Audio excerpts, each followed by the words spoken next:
Bad Rabbit. Recently, I decided I was in a sourdough rut. I've been using the same method to make sourdough bread for years. And the one time I used a different method, I think it was a no-knead method, it didn't come out at all. So I went back to my original method. Well, recently I decided to try a new method again. I mixed up everything and everything was going fine until I started doing the stretch and folds. The dough just had a super weird feeling to it. I can't even describe it other than maybe a little bit rubbery. It kind of felt like if I picked it up and threw it on the ground, it would bounce. It was very strange.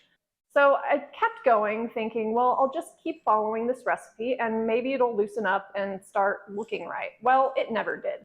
So finally, after a point where the instructions said to let rest another 2 hours at room temperature, I was just done. I didn't want to mess with it anymore. I was tired. I wanted to go to bed. So I just formed my loaves and stuck them in the fridge. And they have been proofing in the refrigerator for 48 hours. I have no idea how this is going to turn out, but I'm going to go ahead and bake my sourdough failure and see what happens. Maybe it'll be the best thing ever made. I have a feeling the texture is going to be super weird. Either way, we're going to bake those loaves today and see what happens. Here's my first loaf, and it looks like it proofed okay. And since I have no idea how this is going to turn out anyway, I think this is the perfect opportunity to practice my scoring.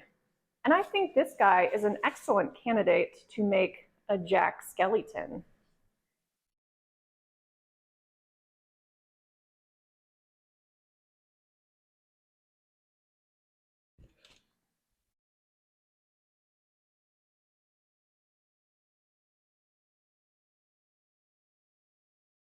It didn't immediately collapse, so that's good.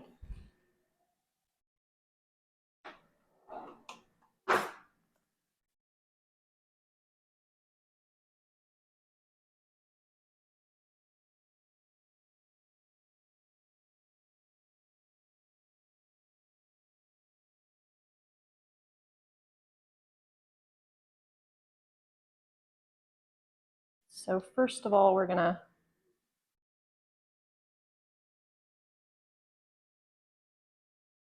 lightly cut him out.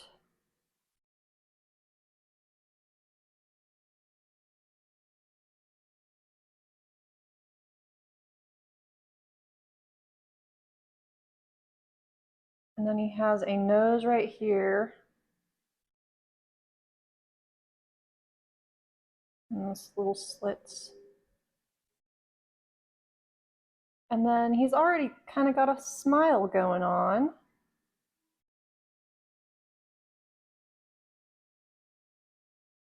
And then you cut like that. That looks right. Okay. So first we'll see if we could cut out his eyes.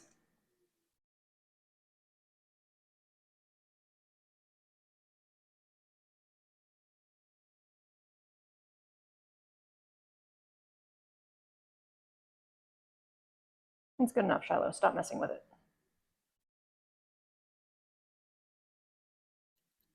Now let's do the nose slits.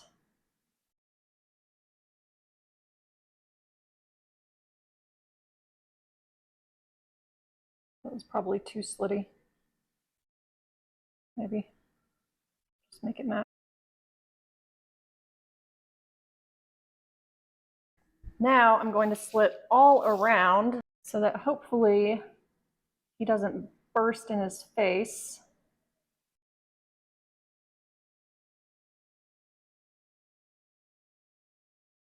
Now I want to make his eyes dark. So I'm going to do a little bit of cocoa powder.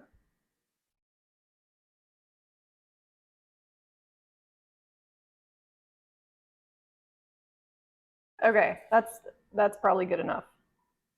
The more I mess with it, the more messed up it's gonna get. Okay.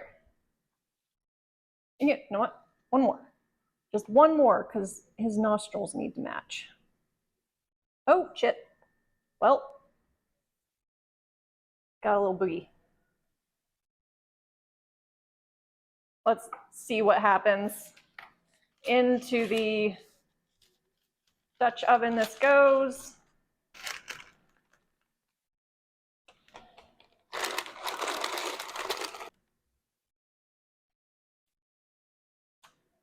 Say good luck to Jack Skellington.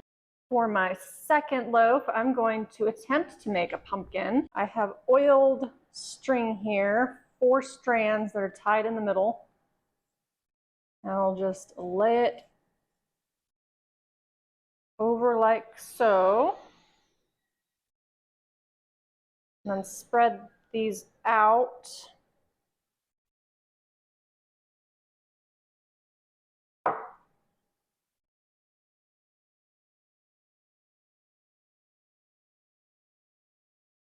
I'm using jute that may very well be too small.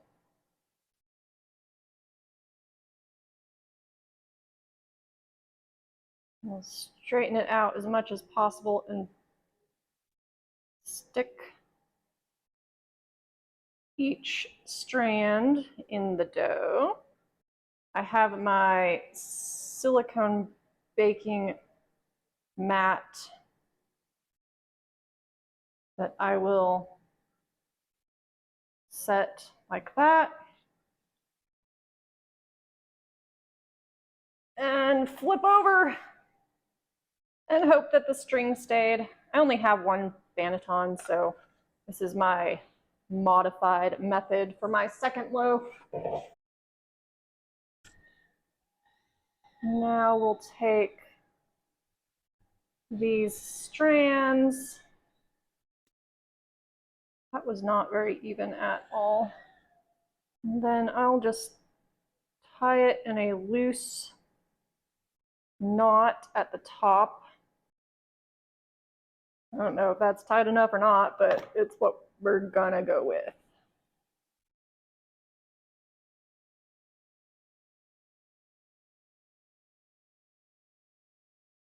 Has anybody here seen the show Nailed It?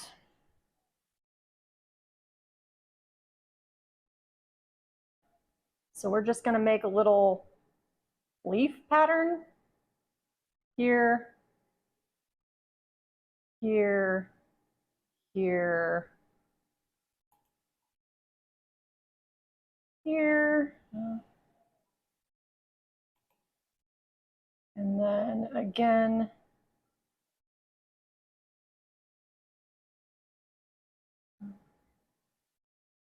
here, here, here. My scalpel is getting dull, I think. And yes, this is a scalpel, because that's what I had on hand.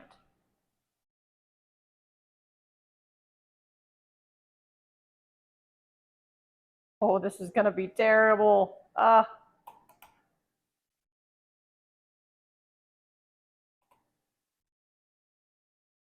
See, parts of it score fine, but other parts snag.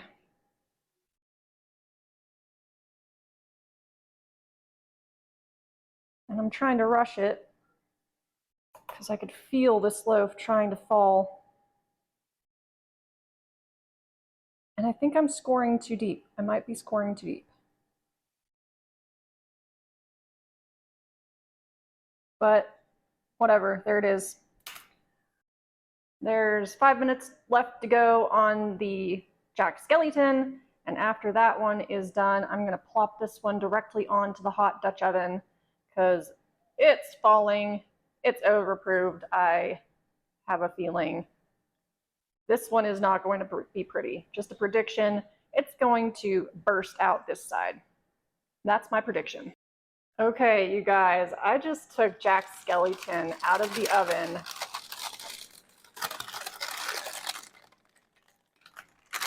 Look at that That is not bad. I'm actually super impressed. He doesn't have the little slash definitions here very much, and he kind of burst too big right here. But overall, I mean, that's Jack Skellington, right? Look at that. I am super pleased with that. We're gonna wait for my probably really hideous pumpkin to bake, and I'll be back. I just took my pumpkin loaf out of the oven, and it looks like a fail. I didn't tighten the strings enough, so the sections didn't get sectioned off like they should have. What I was afraid of was, though, tightening them too much and having one explode. And it looks like this one kind of did that, and it might have also been my scoring, but it looks like this section was tighter than the rest. So I had uneven tightening and not enough tightening on this side. And it also looks like it may have overbaked a little bit. So we'll count the pumpkin as a failure, but it may still taste great. I have a feeling it's overproofed, but I'll let this cool and we will cut open Jack Skellington and our failed pumpkin and see what the result is. So now it's time to cut into our loaves to see what went on during this disaster of a sourdough project. You can clearly see this one is flatter than this one. And I'm assuming it's because of the scoring, because as I was scoring it, it was deflating. I'm not sure why this one did it and not this one, because this one has quite a bit of scoring as well, but maybe it's just because of the amount of scoring on this one. I don't know. Either way, this one's poofier. This one is flatter. So let's start with this one.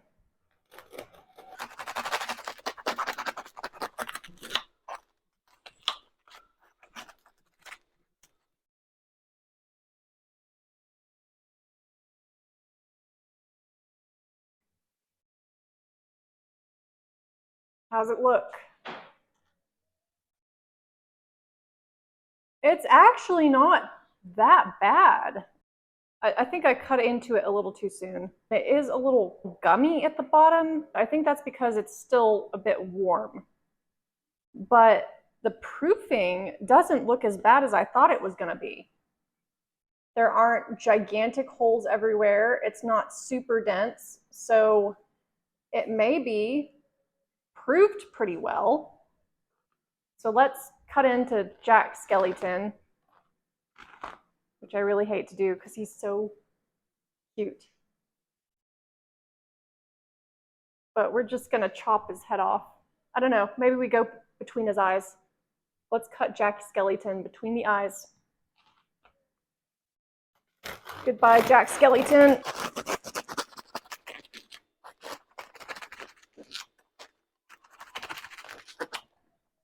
All right. How's it look? Okay, yes, this one looks on the edge of overproof. Really, I would prefer overproofed rather than underproofed, because the underproof gets you those really big holes where your mayo just kind of squishes through. And I kind of like to have a little bit of an overproof to make good sandwiches. So this is actually not bad. It's not as overproofed as I thought it was going to be. And I'm not an expert, so please make fun of me in the comments for my crumb. But I'm pretty pleased with it, considering I thought this was going to be a total failure in the first place. Overall, I think this went pretty well, considering I thought it was going to be a disaster. So let's taste them. These were proofed in the refrigerator for about 48 hours. Yeah, about 48 hours. So I'm hoping there's going to be a nice sour flavor to them, because I like that in my sourdough.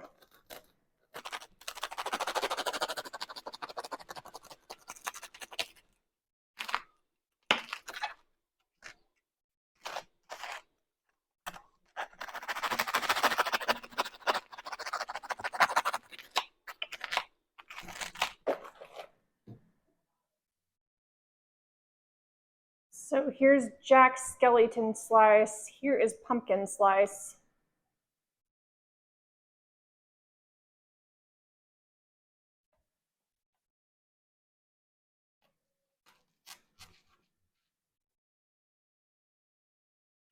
It is definitely a softer texture than I'm used to.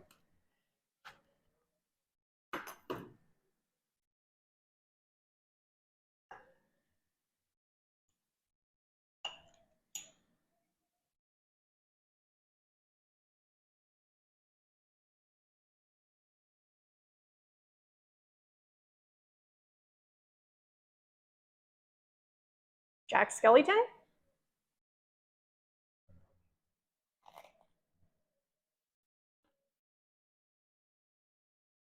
Oh yeah, that's tart. That's actually really good.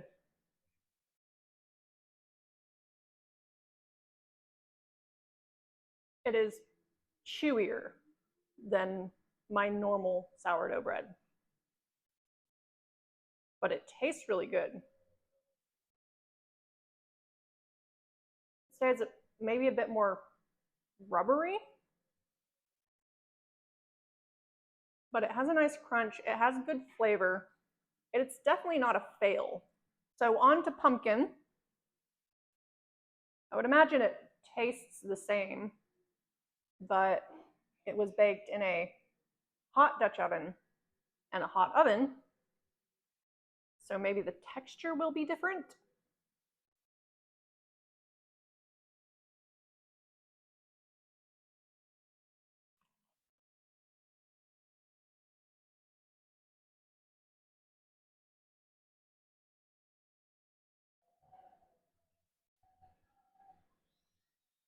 I like this one better.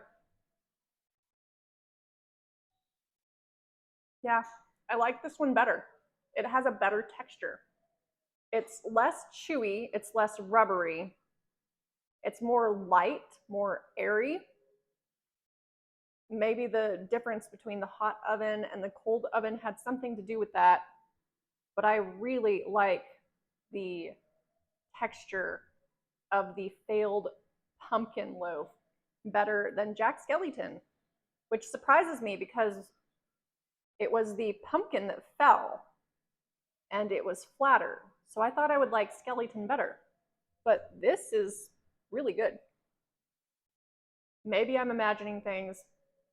So I'm going to blind taste test my husband and see which one he picks. Close your eyes.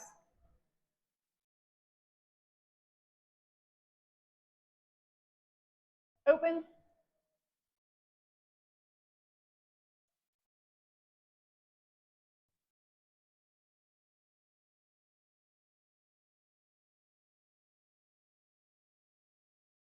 They're good. What do you think of the texture?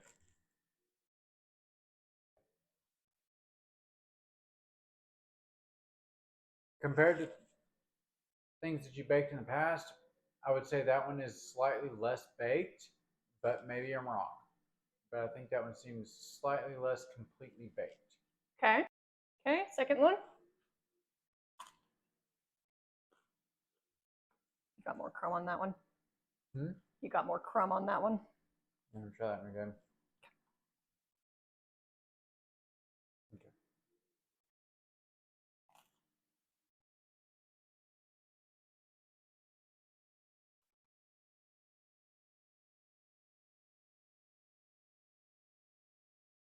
That one seems more completely baked. Okay. Did you think that either one tasted better than the other? I think they both tasted about the same. I would say as far as texture, I think I like the second one better. Yeah, that's what I thought. All right then. So the one that I thought was a failure was actually the winner, the pumpkin that did not turn out like a pumpkin. So we at least got a really cool Jack Skellington out of the first one. And the second one that I baked with my usual method of a hot Dutch oven, preheated in a hot oven, actually came out with the better texture. I don't know how much of that had to do with it, But considering I have never baked in a cold oven before, I've never used the cold bake method before ever, I'm going to assume that had a lot to do with the texture. Flavor's great on both. The rise on the second one was not what I wanted. It fell kind of flat, but I'm pretty sure that had to do with my scoring. But overall, it was not bad. It wasn't a total fail like I thought it was going to be. So the good news is I did not waste an entire day baking sourdough with a new method. It still wasn't as good as my normal method, but that just goes to show that there's some wiggle room with sourdough, and it's not going to totally fail if you think that you've totally failed. And you can still have fun with it. Thank you for watching this failed sourdough video. And please like and subscribe to the Bad Rabbit Homestead. And I hope you have an amazing day.